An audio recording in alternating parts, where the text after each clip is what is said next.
Tony, gua na utay gi leblom mo i sinangan ni manomko un sinangan ni ha no Taya Baston San Jose hafa kumikilengan no. Imanainin sa Chamorro sa ginilik niya no Taya Baston San Jose o una na Baston San Jose.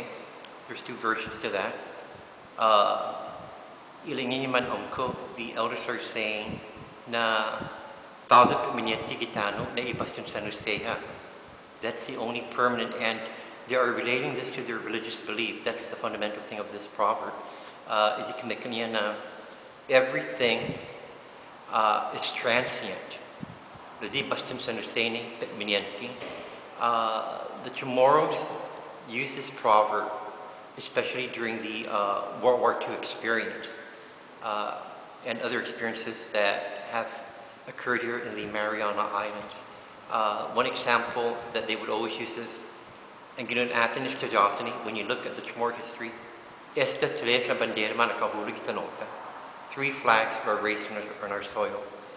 Ang populo na Americano, and this is not being, we're saying that the Americans are permanent here.